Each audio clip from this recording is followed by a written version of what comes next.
Right, now welcome back to Tales from the PowerAge. How are you doing, fellas? All good, mate. All good. Say that. Right, tonight we're going all denim and leather. We're going all the way to Saxon, purveyors of British heavy metal since 1979. And we're going to talk through a Tour Talk special and a super special show at the mighty, and I hope you don't mind indulging me, the mighty Hammersmith Odeon. That's how we should be referring to it as Hammersmith Odeon. Although I think it was called the Gaumont Theatre when it opened in 1932, believe it or not. So if your gran was around in Hammersmith back in those days, she'd probably be calling it something different. Same as the Ipswich Gaumont or Gaumont then. Yeah, something like that anyway. But cinemas, I guess. Yeah, and it was originally. And there's also an organ in there as well, believe it or not. There were a few organs in there on that night, but we'll leave that till later in the show. Anyway, look at the venue. Amazing. So any thoughts on Hammersmith Odeon, Gav? It's always good to come back home, isn't it? I love the way they're kind of making it look good as well these days, you know, and those lights and stuff are really cool. And they've kept the marquee, as they call it, although it didn't mention the support, and it normally does, or the tour.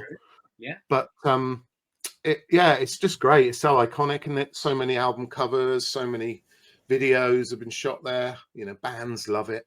Bands say the sound's great inside for them as well. And it's just, I think it's my favourite venue, to be honest. Yeah, it's brilliant. Jam?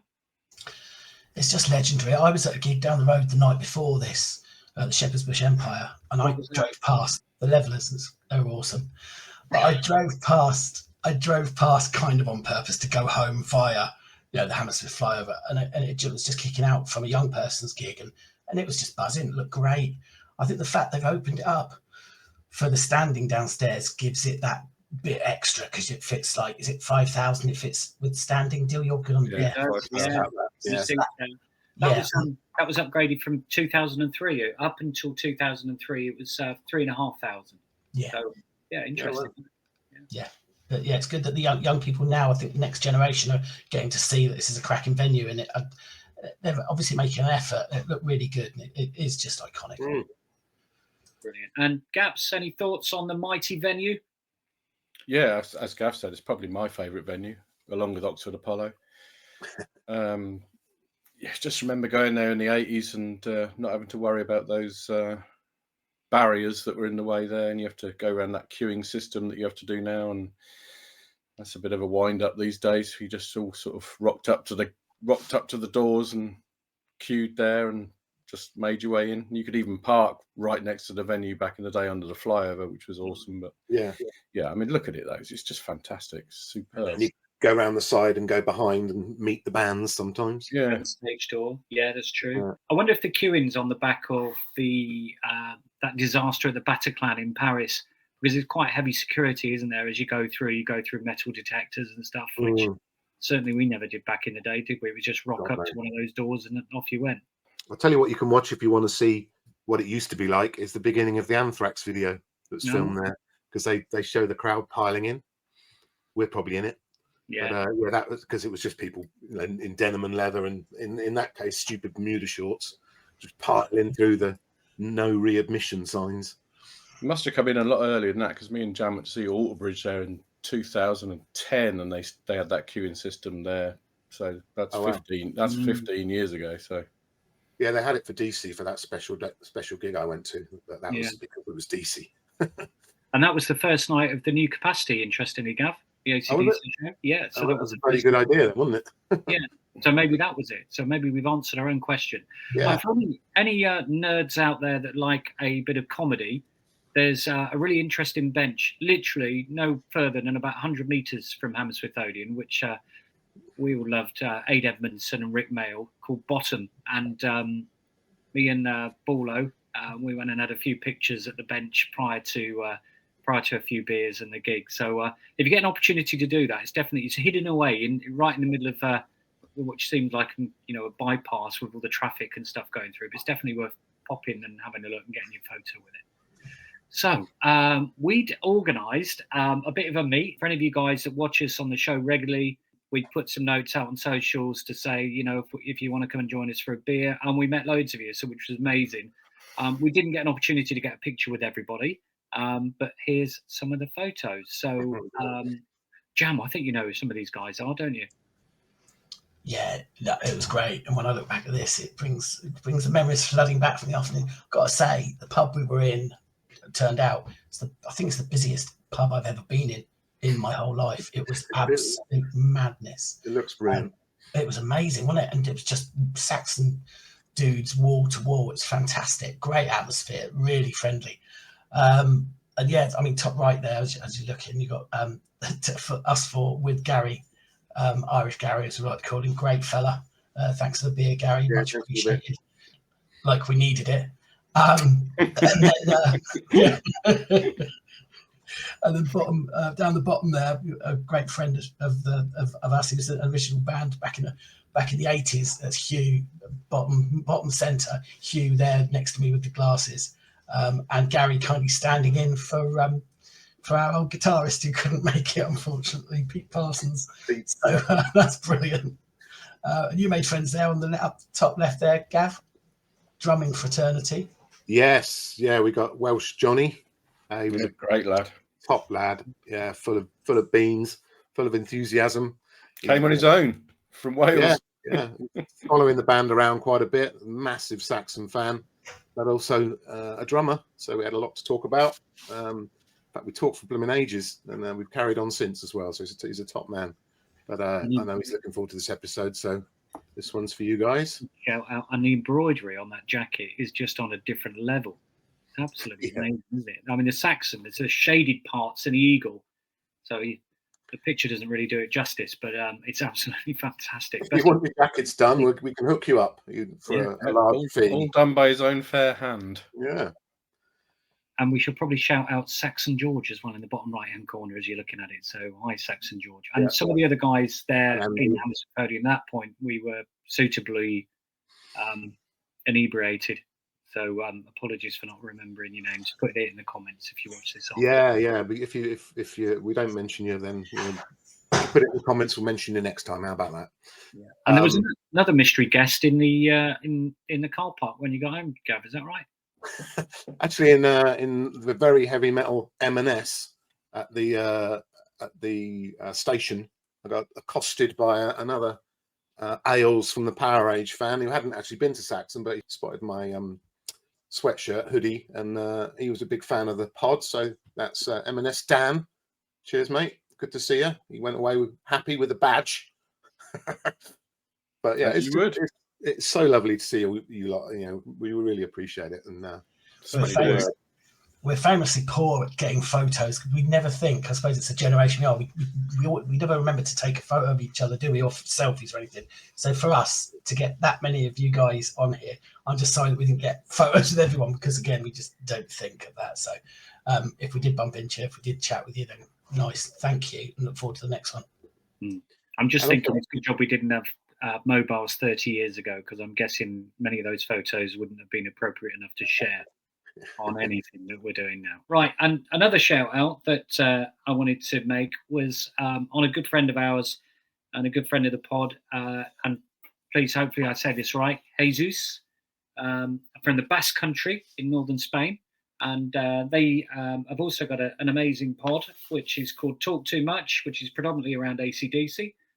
And I was lucky enough to meet him and his family in the West End a couple of weeks ago, and he brought us a bunch of gifts. So, do you know what? So kind. Thank you so much. And we return the favour with a badge as well. So, thank you. But you need to speak Spanish. Anyway, my brother will like it. Yeah. Well, thanks. There you go. It's nice. You can tell us what you're saying, but thank you. I didn't mention at the beginning of the show, but I'll mention it now. So please give us a like, give us a subscribe, and get involved. So that's what builds this community of ours, and that's what builds the brotherhood, the brethren, and just the fun that we have when we're going to gigs, and just generally just talking about all the stuff that we love. And one of the things I think that came through loud and clear from that night, from all the people that we met, we all think the same way, and we all believe the same sort of stuff, and just great guys. So like we said, thank you, really appreciate it. So sorry, I've just remembered Hugh's mate Andy, great friend. Oh, Andy Boyland, yeah, he watches us a lot, but a good, and again, proof it watches us all the time. Was he subscribed? No. So luckily, I helped him sort it out. Was on he his not? phone. No. So many people I bump into that watches. Yeah, that's a good point. Sub. Yeah, So really if you could subscribe, it would be great. We thank you very much. 60% of people that watch it aren't subscribed. And it's free. Please. Yeah. Okay, cool. Cost nothing. So let's have a look at the t-shirts or the merch, Gav. So yeah, we all had an idea of what we were going to go for, and Oh, they had a pretty good selection actually. I really like the back of the original, the first album. You know, where it's got all the old names for England. And, yeah, I like that. That's when went back and bought it before the end. Yeah, the back of it's especially good. Yeah, you can't go wrong with a. Did you pick one up, Dill? Steel. yeah. I got the middle one and this one. Yeah, Superheroes of Steel. You like? I had a couple of shandies and thought, do you know what? It's nearly Christmas. Go and treat yourself. I'm sure they'd sell half the merch if they didn't have a bar. Ironically, I found that in my pocket the next morning as well. Oh, that's cool. Oh, nice. Like that. Yeah, a nice little key ring. Yeah, I like that.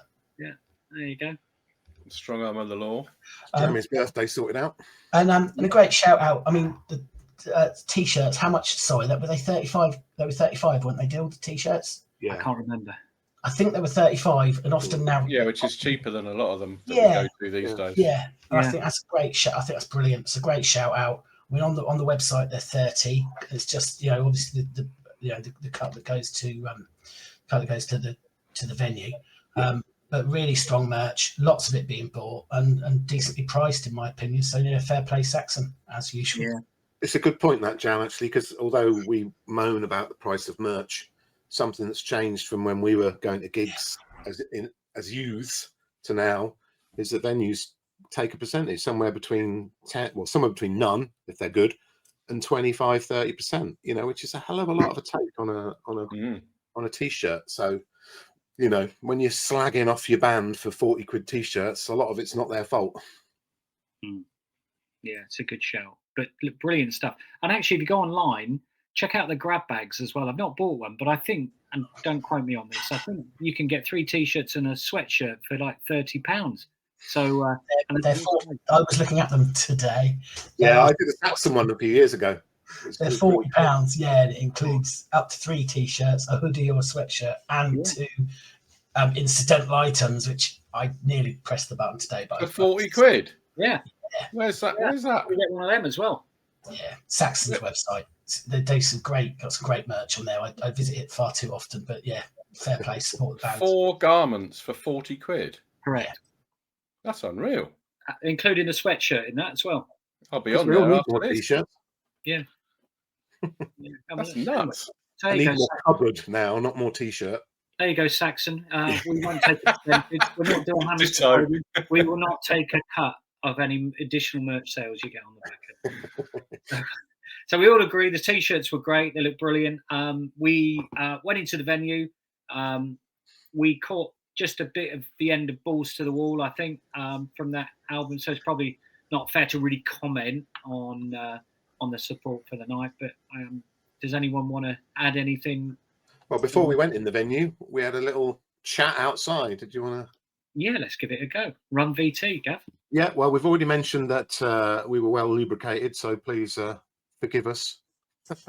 But yeah, we thought it'd be nice to stand outside the mighty Hammy and do a little intro. But here we go. Let's get Saxon in the background there. Right, tonight we're on Saxon. Tales from the PowerAge.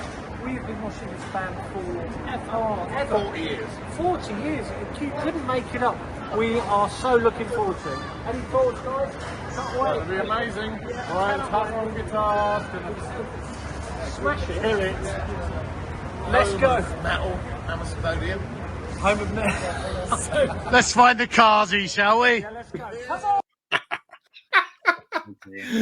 Oh dear, oh pray. Yeah, well, there you go.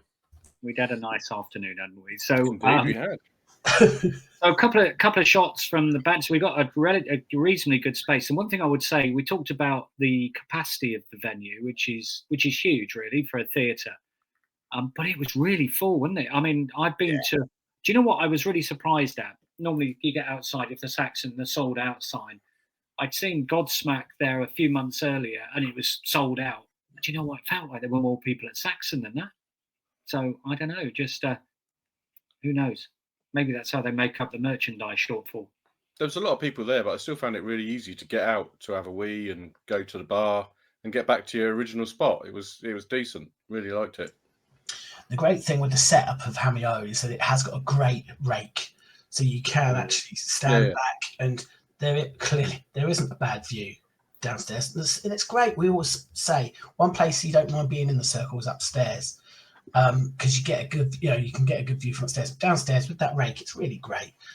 We positioned ourselves, Gav and I positioned ourselves over to the left near the gents. Always thinking. You had your space. You could get to the bar fairly easily, and it was a great view. It was really, really good. So we were really happy with that, weren't we? We'd set ourselves up ready. We're all in place, ready for the mighty Saxon to come on stage, and these pictures are great. Saxon had a screen at this one, so this was a real change from we'd seen them supporting Judas Priest the year earlier, and there was a backdrop, if I'm not mistaken. And this was quite, it showed they obviously really thought about what the stage was going to look like. See, the lights look brilliant. Dry ice coming out with it at the beginning. It just looked great, didn't it? The Marshall amps, all the Saxon Eagles on the back. I mean, it doesn't get much more heavy. It was so back to the 80s, wasn't it? It was brilliant. Well, do you know what? The only thing I would say, I think they look better now than they did in the 80s.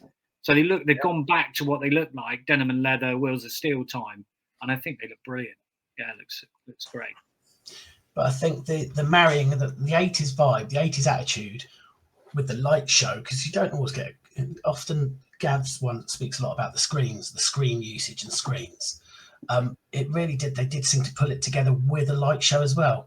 Yeah. That first picture there in the left there, did a great one. It gives a real proper impression, because we're of an age. I want a light show. I want the lights. I don't just want the screens and all that sort of thing. I want lights. And they really did bring it, because you don't often see it like that. I thought it was brilliant. I thought they really did pull out all the stops.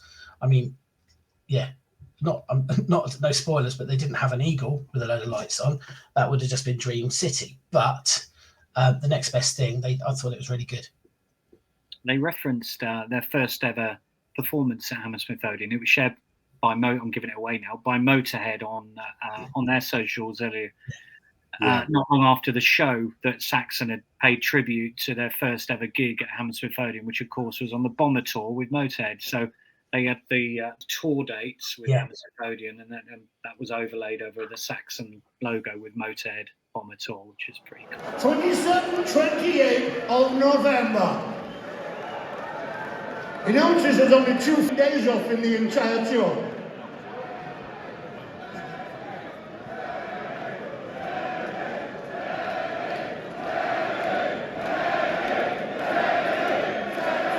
He can hear ya.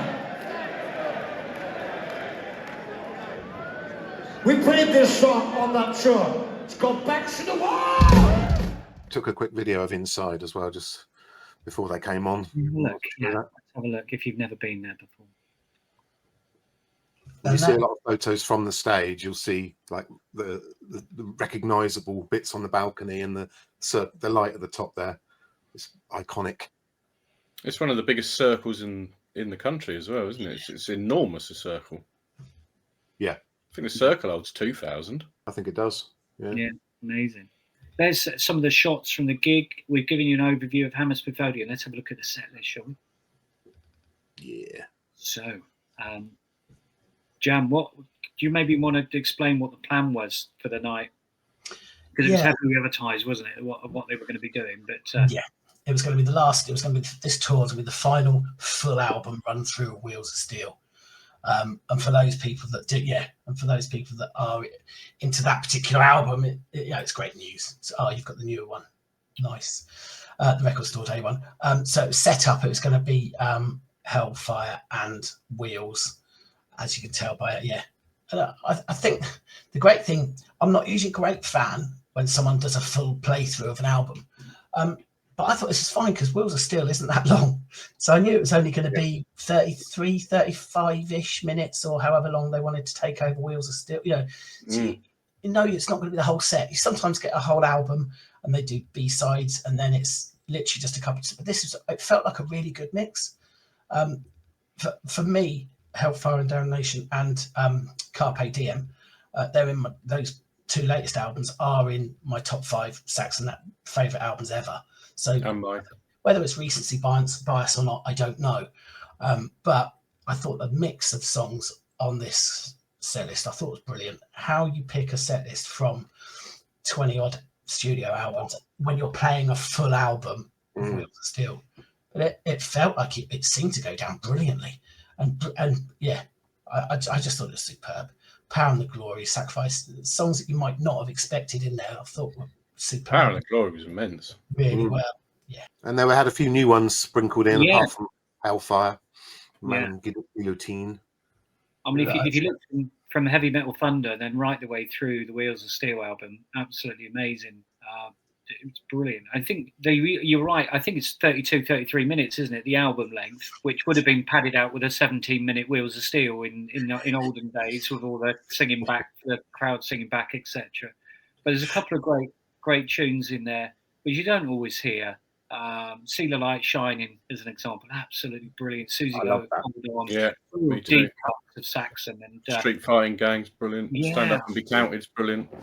It's one of my. It's certainly one of my favourite Saxon albums. It was certainly the first one I ever bought, and when I was 11, 12, it was one of my favourite records. And I still listen to it now. I still pick it up. There it is, my original copy. Brilliant, absolutely fantastic. Yeah, I mean, I was happy with that because I know that there's a new record out next year, which would be amazing, and I'm just praying that next tour will have. I mean, I would have loved a smattering of Carpe Diem. I'd have loved a Pilgrimage in here or something like that. Yeah, love that one. But at the same time, I'm not. As I said, how do you squeeze all these songs into one set? It's 23 songs, amazing, isn't it? We got Strong Arm and Dallas 1 PM. Dallas 1 PM. Yeah, love it. Yeah, and amongst all of that awesomeness, Madame Guillotine was just brilliant, and the use of the screens behind I thought was fantastic for that. Well, Madame Guillotine's one of the best songs of the last few years for me. Yeah, by anyone. It's brilliant. Yeah, it's good. Should we just take a moment for Brian Tatler talk? Yeah, he's just immense. He just fits in. He's rejuvenated the band, hasn't he? In my opinion, I completely on agree. the last album. Yeah, and his solo in that song is just to die for. If you like guitar solos, like me. Yeah, he's just fantastic. He fits in so well. I just love him.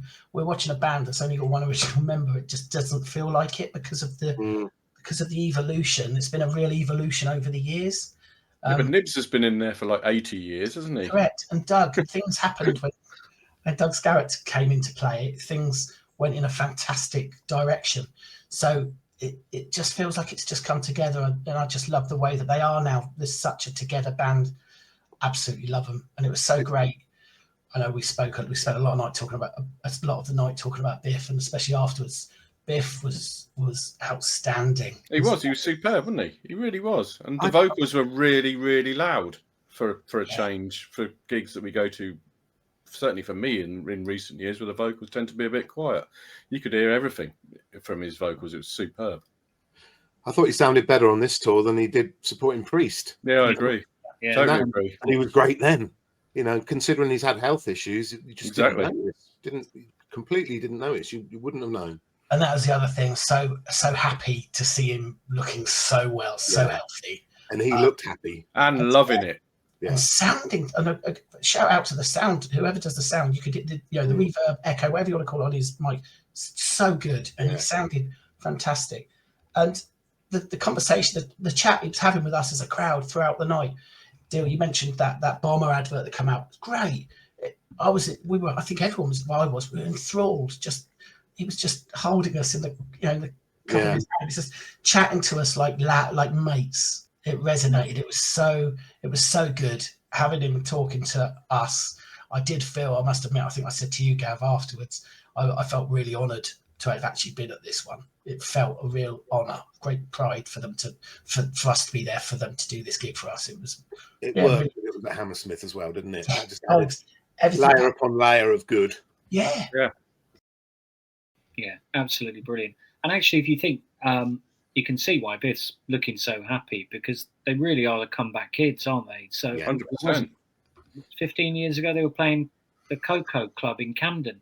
They're playing the O2 Academy in Oxford, for crying out loud. And here we are, 5,000 venue headlining, back to their glory days, which I'm really pleased. And actually, the crowd were all in Hammersmith really early. They've got a huge following, and I think they've just really gone back to their roots, and it seems to be really working for them. I just want to call out the encores. Sometimes they do a bit of a mashup in encores and play a lot of the old songs in a medley. Yeah, in a medley. I was trying to think of the word then, but they just played them in full, which was to me, I thought it was brilliant. I mean, look at that encore. Those 4 encores. Yeah, those 4 encores are just absolutely immense, aren't they? I mean, it's just you couldn't want. Well, again, that's a testament to their catalogue, isn't it? That they can take one of their best-selling and most popular albums out of the potential encores and still have 4 brilliant encores. Yeah, because Wheels of Steel would definitely have been an encore, wouldn't it? Yeah. Normally. There's loads of those songs they could have had as an encore, though, isn't it? 747. Yeah, Never Surrender, Heavy Metal Thunder, Dallas 1 PM. Yeah. Power and Glory. I mean, you could argue even some of the newer songs, they could have put in as an encore as well. So, Hellfire and Damnation was such a great start to the show. Oh yeah, it's a brilliant start to the album. Yeah. The Prophecy's brilliant with what's his name, Brian Blessed doing the vocal on it. He's mental, isn't he, old Brian? Brilliant. But again, it's how it should be. You have a new album out. You have an album out, and you have with it in mind, thinking, right, what's the title track? What's the title track? What's the first song on the album? That'll open up our show, and that's how bands don't tend to do that these days, though. No, they're pretenders, aren't they? Yeah, they are. The one thing I would say is that I seem to be finding a lot of at the moment is the headline acts are coming on later. And the show's going on longer, so the curfew doesn't seem to be 10:30 anymore. The curfew seems to be pushing out to 11 o'clock. Now, if you've got to get back on a night train, that can cause some issues. So I'm not sure what Welsh Johnny was doing, whether he was heading back to Cardiff that night or staying over. But if you'd come the long way, you're going to struggle to make the encore. So that's just something that I just wanted to call out. I don't know. Yeah. Let some in the comments. No, that's very true. Yeah. Because we'd been at Volbeat a couple of nights earlier, Gaps, hadn't we? And you'd left just a little bit early, but it didn't finish till 5 to 11. Yeah, that's why I had to leave early to get the train. Because quite often the last trains, if you're not right in the centre of London for the night, the last trains are 20 past 11. And if you're running then to get your underground and get back to your connecting station, that can be a bit of a problem. But the other thing, I think that's a really valid point. The other thing, just the final thing perhaps on this, is that it was Saturday night at Hammersmith Odeon. Again. Sorry, but I know it shouldn't make a difference, but it sure does. It makes a hell of a difference. It helps not being a school night. Saturday night, Hammersmith Odeon, brilliant. Yeah, so great way to pass time with your friends. I think Saxon get a huge thumbs up from us. 10 out of 10, brilliant gig. We all agreed afterwards. We had a great day. It's absolutely brilliant. So, should we look at some of the loot that we managed to acquire and bring home with us as marauding Saxons on the evening? Yeah, fantastic. Obviously, didn't pick them up ourselves. Managed to get our school friend, who's a guitar technician, to pop back and get a few goodies for us. But we shared the love quite a bit, and we really appreciate it. But yeah, what a fantastic haul. The one I really like is the Paul Quinn one, which is awesome. Just randomly in the bunch. Look. Oh, yeah. So yeah, that's cool. And Brian, and so yeah, just nice cool things to. Looking forward to getting my drumstick.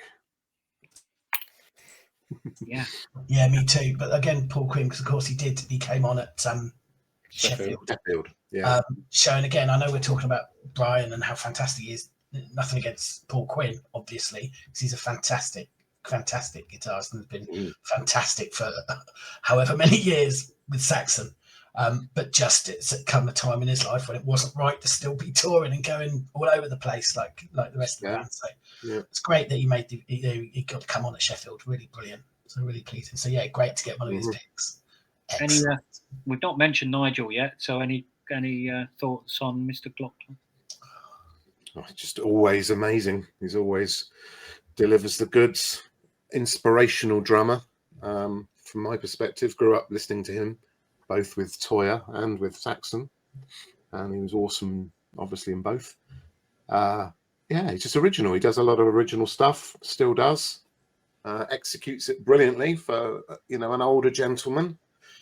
And, we all know aches and pains, but he's got to do that for a full tour, and he's brilliant, He was the first drummer that you introduced me to back in art class in 1981. No, maybe that must have been 83 because he didn't join Saxon until 83, did he? So, yeah. Him and Simon Phillips, still two of my favourite drummers. We've said it before, but to come in, hit the ground running straight into the Denim and Leather tour.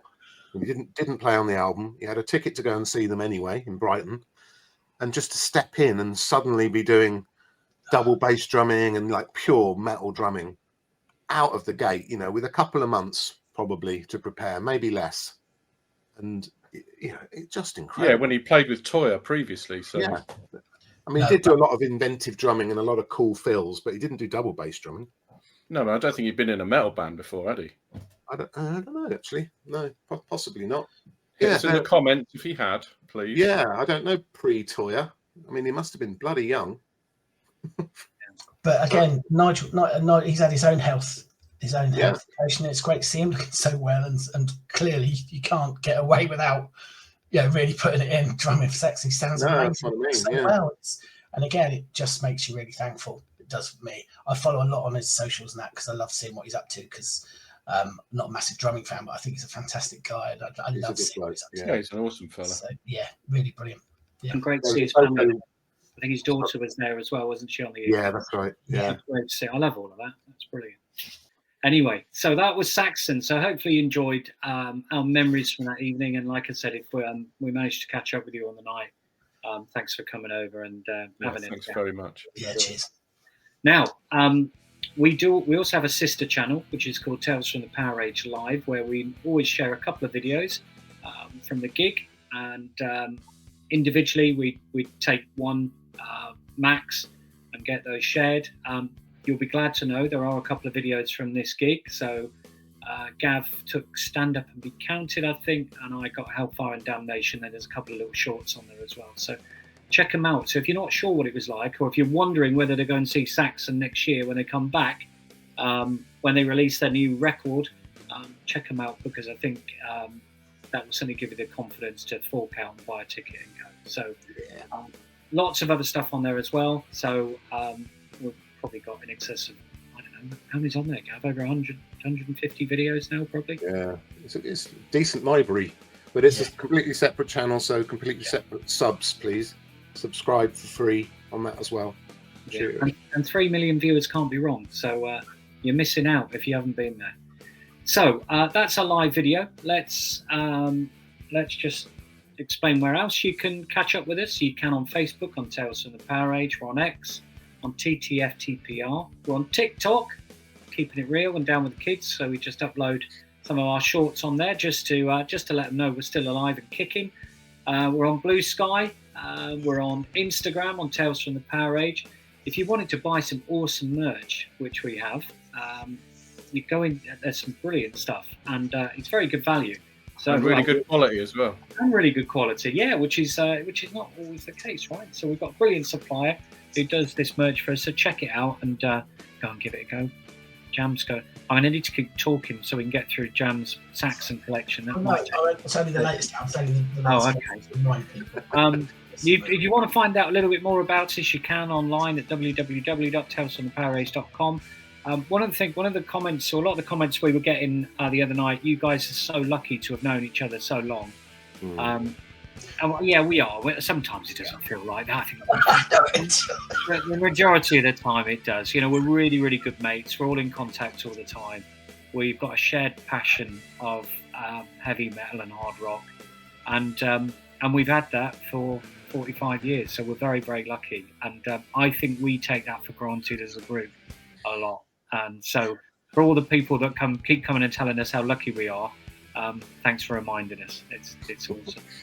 So there you go. Hope you enjoyed that. One other thing, if you wanted to say thanks and buy us a beer, you can do that too. That's on the that's on there somewhere. So have a look Super at it. thanks button on YouTube. Yeah, super thanks. Give it a bosh. If not, ring the Hell's Bell and give us a subscribe. See you later. Cheers, guys. Well done, mate. Guys, take Cheers. it. Up the mighty Saxon.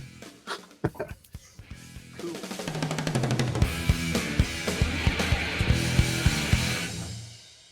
go. Metal, Hammersmith Odeon. Home of metal. Let's find the carsy, shall we?